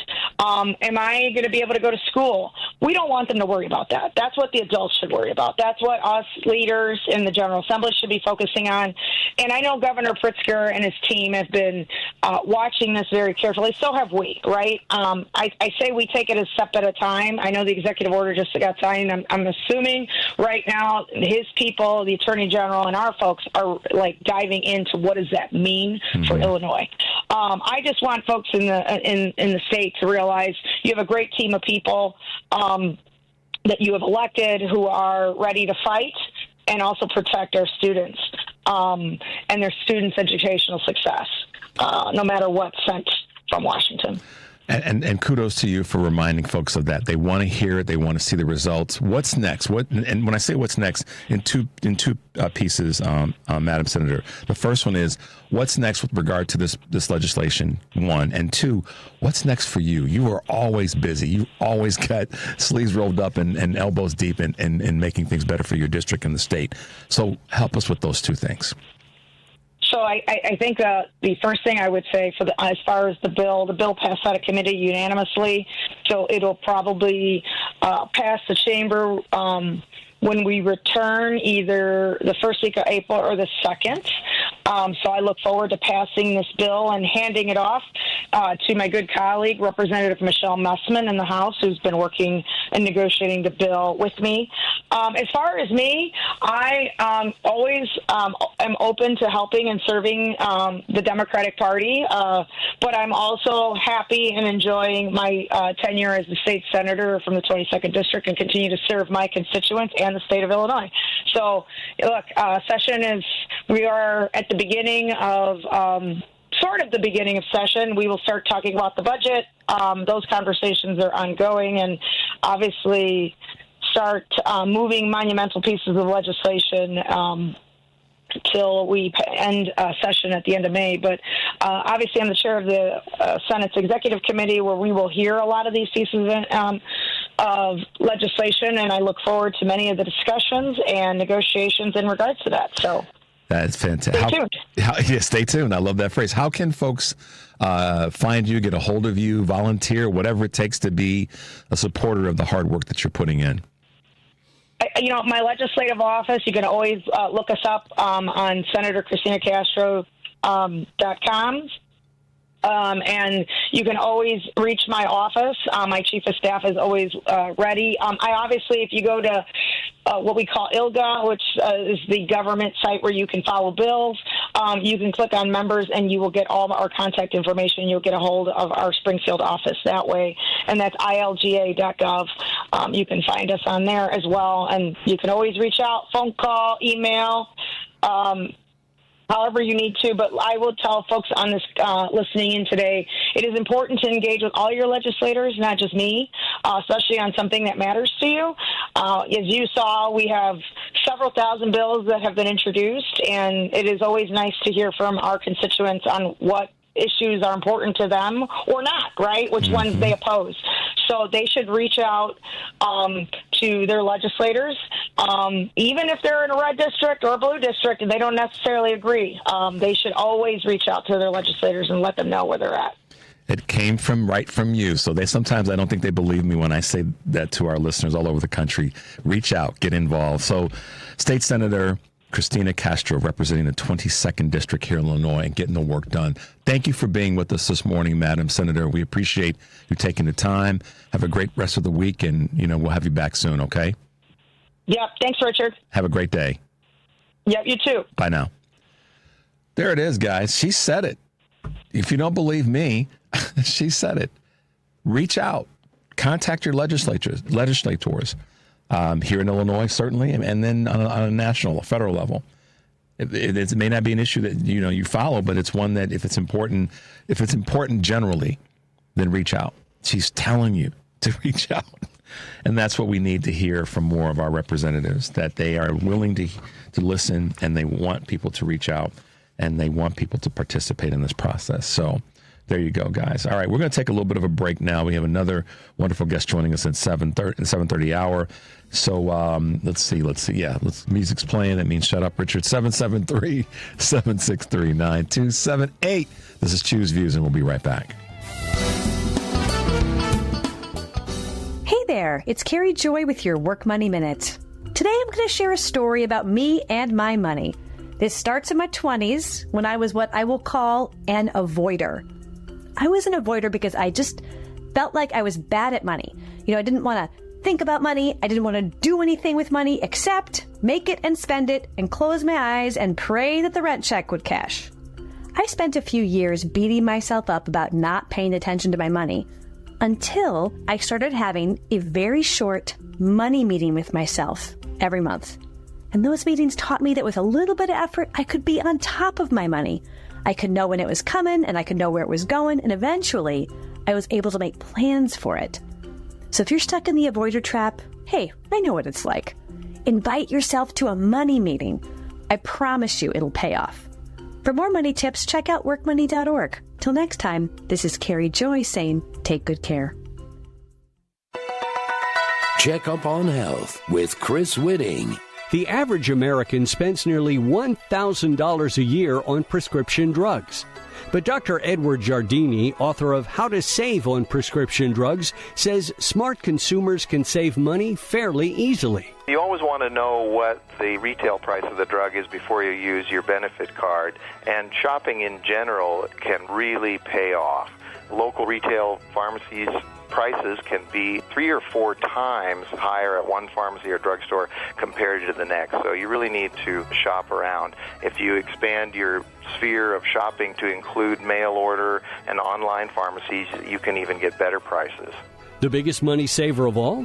Ask your doctor if simple changes in your diet and lifestyle could help reduce or eliminate your need for a prescription drug.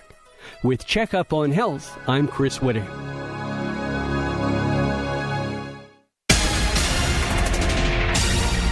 You're listening to WCPT 820. Here's the latest Chicago weather update. From the Weatherology Weather Center, I'm meteorologist Jennifer Wojcicki. Partial sunshine develops here for today. We'll see high in the mid-50s. Northwest winds around 10 to 15 miles per hour, gusting as high as 20. Then for tonight, partly cloudy skies develop, a low near 32. By Wednesday, sunshine, a high 54 degrees. Thursday, we'll have a slight chance for some rain showers here. Partial sunshine develops, and a high around 58. Friday, chance for rain, high of 72. That's your latest Chicago weather update. Currently, it's 36. This is WCPT 820, where facts matter. It's Choose Views with Richard Chew on WCPT 820, Chicago's Progressive Talk. Hey, Progressives, welcome back to Choose Views, 773-763-9278. Always great to have a state representative on. And the broader conversation around this is someone like, when I say representative, I mean someone that's on a part of our state legislature. State Senator Christina Castro spoke to it very clearly. She's in the fight, and she knows that reaching across the aisle is going to be sometimes necessary, and sometimes it's not. But the point is, a couple points. One, this is a representation of how our state is fighting. And from the top down, our state's fighting. And I know other states are too, so don't get me wrong. I'm not saying other states are not fighting. They're blue states, or folks that are in red districts in a blue state, or vice versa, that are in blue districts in a red state. The point she made, which is very, very clear, we all have to be in this fight. And she, welcomes the phone calls and the texts and the emails to her offices to get involved. And I've been saying this, and we're going to continue to say it because we know it works. And I go back to what text I received earlier about how it worked with getting Ronna McDaniel off MSNBC, and how it's working now with folks contacting and showing up at town halls, and the list goes on. So this is what representation, good representation, can look like.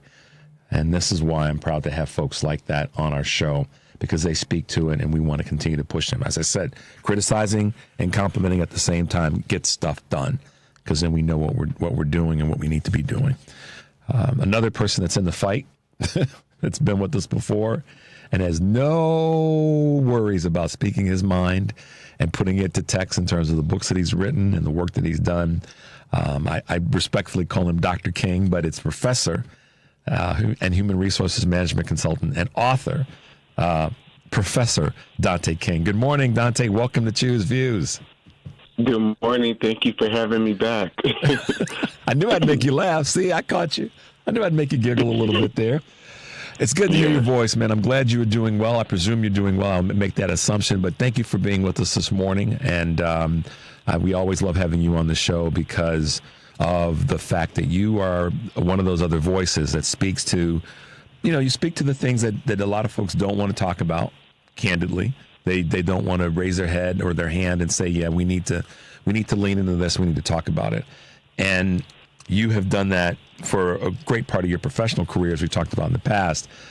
But some recent things that have happened on a federal level have really kind of got you more than frustrated, and specifically in terms of the for lack of better words, the slashes, the cuts, the just disruption is the word that I'll call it, when it comes to some of these things that have taken place around the word DEI, and more specifically how the federal government, with Trump's executive orders, is ending certain programs, but not more importantly, as importantly, just the attempt to go after the great history of so many Americans that are of color, are black, or other, quote unquote, minority groups, if you will.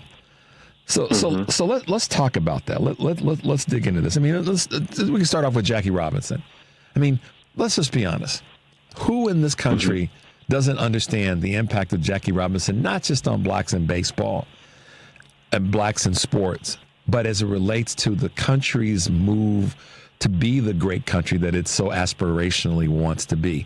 And correct me if I'm wrong, did Jackie Robinson have he was more of a centrist politically in his career. He leaned left and right depending on what he thought was right politically. But at the end of the day, he fought for things that made sense for all Americans. Mm-hmm. So, well, go ahead. I'm sorry. Well, no, I hear what you're saying. I appreciate how you're leading into this discussion. So Jackie Robinson was one of the people. I believe Medgar Evers was one of the profiles that they erased from the website. And I think we have to deal with this in terms that are very concrete and also candid. The contributions of non-white people in this country have never been valued. I mean, we can start with the institution of slavery and the monies that are owed to people who helped to create this country's gross domestic product. So, like, reparations are still due, and that will never happen, I don't believe. But the contributions of black and brown people have never been valued in this country, and that is what these white men know. And so when we hear about, for example, most of the employees being let go, or half of the employees being let go from the Department of Education because they're now streamlining that department and are headed to closing it. But most of the people who remain employed at that department right now today are white men. When we hear about these types of moves and then Trump's executive orders around, making sure that white people are not discriminated against, we have to understand that this government has always been in favor of promoting a pro-white agenda in every way. And I've talked about that on your show before, starting with the Naturalization Act of 1790, which established that whiteness was the predicate for citizenship, which meant that was then the main value system. So race is the main value system. And I think white people know it. As I talk about in my newest book, Diagnosing Whiteness and Anti-Blackness, white people are obsessed with race. And so in thinking about this in terms of my sister, Dr. Caretha Mitchell, she has a framework around know your place aggression. And the way that she defines it is the flexible, dynamic array of forces that answer the achievements of marginalized groups such that their success brings aggression as often as praise. Any progress by those who are not straight, white, and male is answered by a backlash of violence, both literal and symbolic, both physical and discursive, that essentially says you know your place, or you should know your place. And so that is what is happening in this current moment. There are moments prior to this moment where this has happened before, during and through Reconstruction, during and through the 1920s, 30s, 40s, 50s, 60s. There's a moment of white backlash, and they use both local and state, federal policy to target non-white people. And that's what's happening in this moment as well. One of the things and thank you for that, Dante, whether it be Jackie Robinson, the Navajo Code Talkers, the Harlem Hellfighters, Tuskegee Airmen, this just reckless, and maybe it's not even reckless, but the reason I say it's reckless is because, taking away information on Jackie Robinson from the website, but then putting it back, to me, is reckless, because if that's what you're committed to, then do it and stick to it. But they don't. They just showed their weakness. They blinked because they know it was wrong and they know it was racist. Mm-hmm. But that's why I say reckless. But you would probably say, Richard, it's planned, it's strategic, it's part of the dynamic, and I would agree with you. Yeah. So I'm with you in saying that it's both. It's reckless, but it's also strategic. It's planned. It's part of what's in the sauce, and it has been. And sometimes, Dante, people will say this, and I've corrected folks. When the phrase has been used, you guys are using the race card. Why is everything got to be about race? Well, it's because we didn't. Black folks and other folks of color haven't made this about race. Any of the conversations that are going on right now, to your point, is the obsession that, candidly, a large part of white America, even some that are calling themselves progressives or that have leaned in that direction of progressive liberal Democrats, don't understand how race has impacted their view and perception of the world that they live in. I mean, I know that you've got your observation, and one that's written on that, and then in your latest work that's come out speaks to that. Let's dig into that a little bit.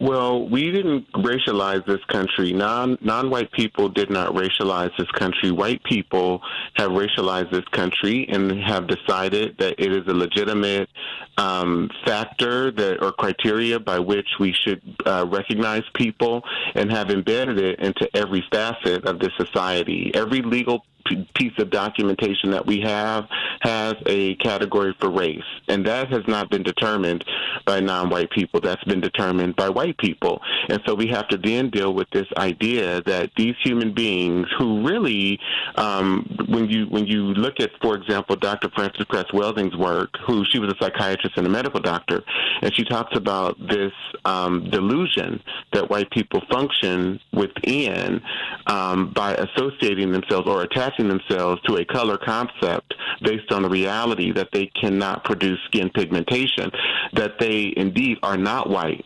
But when you look at that need to attach themselves to a color concept because of what whiteness represented in European culture, we have to then understand that we are dealing with people who are delusional, who do not believe that people who can produce pigmentation in their skin don't deserve anything, or that they are less than them.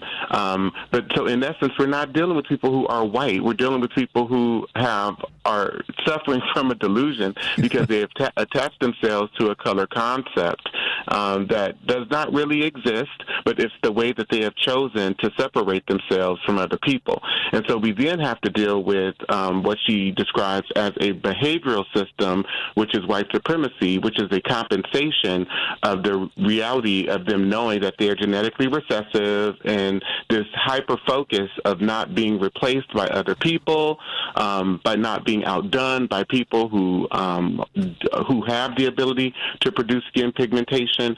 And Dr. Alvin Poussant, who was also a psychiatrist, who died recently. He was a psychiatrist who worked at Harvard. But he describes a sort of white malignant narcissism as like this extreme arrogance and self-centeredness, the disregarding of feelings and the needs of others. He describes it as manipulative, and that it uses and exploits others for personal gain or pleasure, possesses an extreme need for power, exacts revenge against others upon critique, fantasizes about ways to gain more power or dominance over others, lacks conscience, regret, or remorse for actions and behaviors, delights in acts of cruelty and pain of others. And so we're dealing with people who are functioning based on an orientation of inhumanity. And that is what this is about. And listen, guys who are listening anywhere in the country, following where you are. We're talking with Professor Dante King. I've had some people that just tuned in and asked me online, please mention his name again. So it's Dante King, Dante King. Yes, please go to my website at DanteKing.com. No, we definitely will get to that. But I want to come back to this as it relates to where we are currently with deportation. A lot of people, and listen, I take it all on. We talk about race, I believe, here in a unique way because I associate it and attach it, race and racism and sex and sexism, to a particular group of people, to your point, that feel as though that their whiteness gives them privilege over others.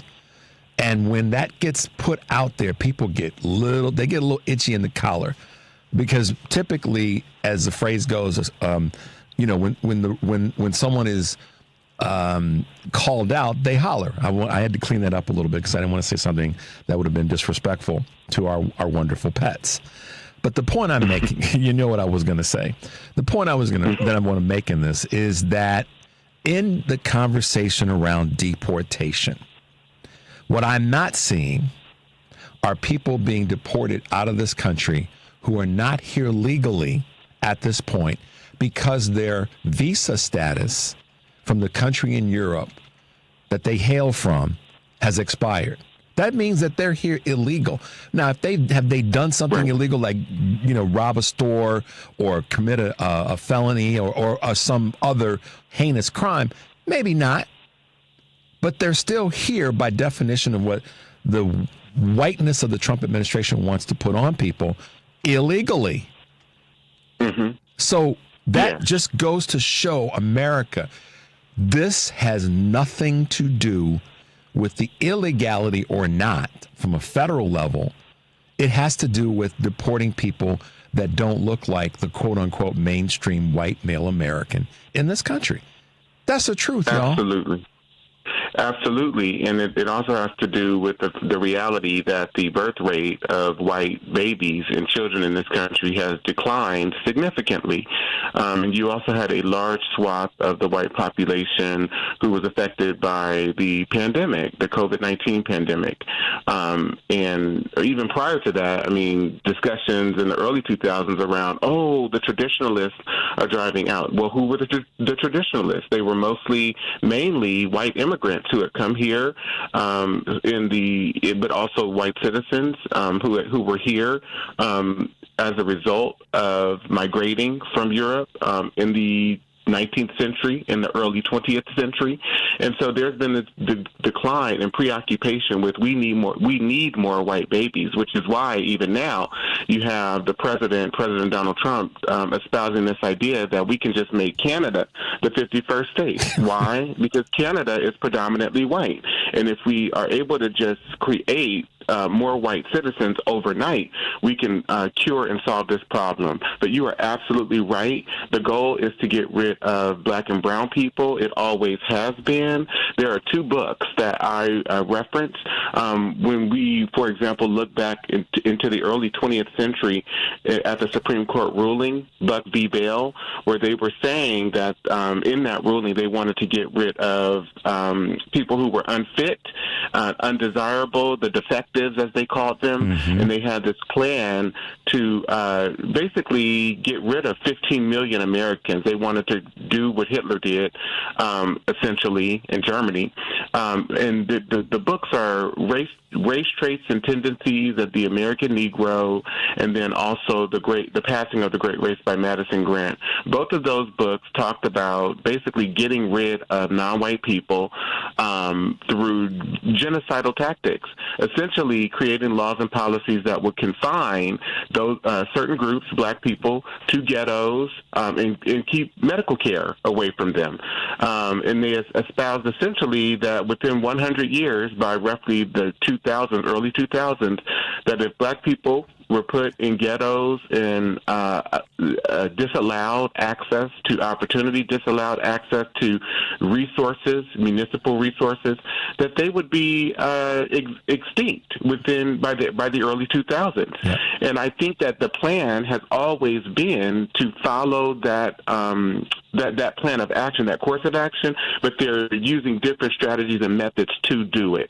And so what we see right now happening with deportation is an attempt to ensure that they can slow down the browning of this country, and they want to get rid of the people whose humanity they do not value. And that has always been the case, dating back to the bills that began to appear in Congress in the early 1800s, where they wanted to send blacks back to Africa. And I think people should research the Back to Africa movement to understand the history behind this.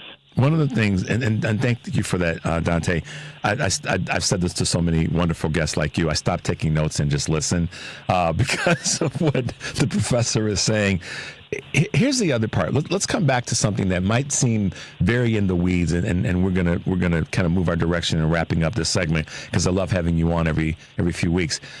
The birth rate conversation. You guys have to understand why this is so integrated into the conversation around DEI. Let me give this a really quick explanation. I know that the professor can tie this one up for me.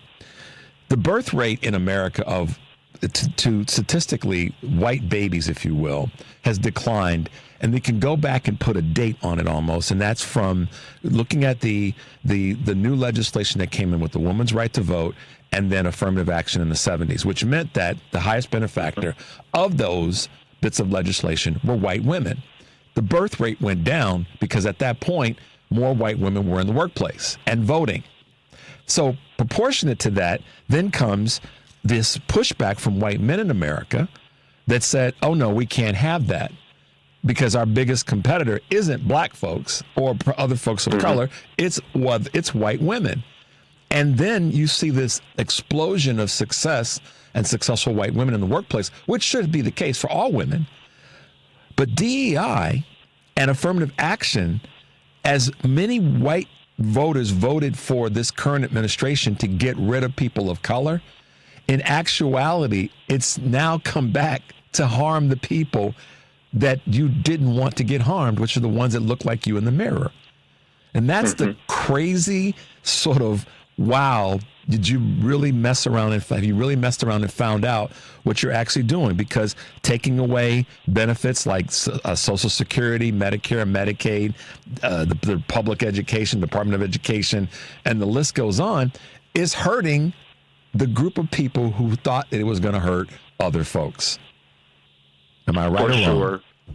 I agree with that assessment wholeheartedly. I also want to call into here that, before 1974, there's like a bill, the Fair Credit Reporting Act. One of these bills, white women and other women could not get credit on their own. Yep. They had to have the signature of their husbands. And so I think prior to that, them being able to gain assets or acquire more assets in terms of going out and getting loans for property, credit cards, things of that sort, and gaining that type of independence, and also being able to major in certain areas of focus that they weren't able to major before when it came to like college, their college experiences. All of these things contributed to this degree of independence that we see happening with women in the 1970s, the 1980s, 1990s, et cetera. And you're right. Women do not feel as inclined to be married or partnered anymore, and most of them begin to focus on their careers. And so as they should, and should be allowed without obstruction from us guys. Sorry, Dante. Yes. Go ahead. Sorry. And they're not required anymore, or don't feel the need to remain in either emotionally or physically abusive relationships. And so you see a lot of, the divorce rate, increasing, and all of these variables occurring, which affect then the reproductive activity of these women. And so what do white men do? We're now in 2025, and we have laws in states where these state legislatures have passed bills that say that women have to carry to term the babies of their rapists, and or if they are, victims of incest or anything, if they're young girls, they still have to carry these babies. They still are children. And we saw this before when we look at the history of white men raping black women and forcing black women to reproduce with their rapists, whether it was black men that they were grooming to rape these women during the period of slavery in this country, or they themselves were raping these women. They were requiring these women to carry to term the babies of their rapists. And we're right back at square one. I think this country and the people who run it need to take a real good look at themselves in terms of a lack of a moral and humane conscience. It's just not there. And I am disgusted by what I see happening in this country. My spirit and my heart is very aggrieved by it, and I just don't know where this is headed. It is causing me great despair and grief, and I know many others who feel the same. Yeah, Dante, and listen, man, I'm going to say this to you as from one guy to another, but specifically from one black man to another. We live in a constant state of PTSD, and we're going to win this fight. We remember whose shoulders we stand on, and if they could fight through like they did, you and I sure as hell can fight through in the trouble that we see now and on the horizon. So one of the things that I think is our superpower is having these conversations and connecting with folks that know that this is truthful. And that's a power that we have that we can't let go of. And one of the things that I really appreciate about you is your willingness to dig into this and get into the weeds and get into the quote unquote the nerdy parts of it in a positive way. And that's your superpower. So don't let that go, man. I'm here to let you know that we have each other's back collectively as a community of all communities. And that's why I so oftentimes refer to my Caucasian brothers and sisters, my Asian brothers and sisters, my Muslim and Jewish and all the rest. We're in this fight together. We get to fight back. They don't get to take that away from us. We let them take it away from us, but they don't just take it away from us. And so, I appreciate your work, man. I appreciate your dedication and your enlightenment to these conversations and topics. So thanks for being with us again, Dante. I'm always honored to have you with us, and you get me riled up again, man. And I hate you for that because you get me riled up, man. Thank you, my friend. I truly appreciate it. If I can invite your guests just one more time to go to DanteKing.com. Please get the book. There's also a docuseries out that explores many of the themes in the book. So please support it too. And then I also offer classes on my website. Thank you. That's great. Dante, thanks for being with us, man. I appreciate you. Stay safe, and we will talk again in the next few weeks, okay? Thanks, my friend. Take care. Be well. Bye-bye. Bye-bye. Yeah, Dante digs in deep, guys. And this is part of the conversation, which is why I wanted to make sure that you guys understand the dotted lines. You know, part of the country elected the people that really are deficient and mediocre at best. Circling back to the beginning of the show, President Obama tried to tell us that Governor Pritzker is standing in the void right now. These are exceptional people, or you could say regular folks doing exceptional things. Representative Crockett is another one of those voices. And kudos to Bernie and AOC for being out there and saying, not this time. We're going to start fighting now. We're not going to wait till we get into the midterm cycle. And so I really ask you guys to do this work. I know it's not easy, you know, but it's simple. And State Senator Christina Castro said it best. Get involved, make the phone calls, send us the emails, let us know what your issues are. And whether it be on a state level, like what she does, or it be on a national level. And the national stuff is, you know, she had her take, and I had to ask her the question, being one that's fighting for a bill that's going to hopefully better the educational environment for our children. I wanted to get her take on the national piece. And so I'm a big advocate of us fighting. And I know, like I said, it's not easy, but it is simple. And people like Dante, who are constantly in the fight, are an example of one of the things that comes from that fight. And that's, you know, your ability to put out work that other people can share, like I talk about on every show. So, guys, I appreciate you being with us today. And I know that I take you all over the map sometimes, but the primary goal, the target, that bullseye, is to move us forward. I'm committed to that with Choose Views, and we at WCPT are committed to that across the board. And we know that the fight is not an easy one, but it is a simple one. So just trust us in that space and get involved, and stay involved if you already are, and find some more people to pull into the fight with you, because we don't have to do it alone. We do get the blessing as we get to do it together. Tomorrow we'll have our good friend, you know who I'm talking about, that guy from the Hoosier State, Kurt Mullett from Hoosier Blue 63, and we'll also be talking with Representative Edgar Gonzalez Jr., talking a little bit about some of the things that are going on with gambling. So that'll be great to have.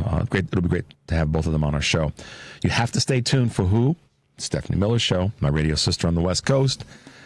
Tom Hartman's show, the professor of everything progressive. Make sure to tune in to Joan Today, live, local, and progressive. And Patty Vasquez, my bookend that's driving you home. This is Choose Views. Take a deep breath. We'll see you tomorrow. And make it count.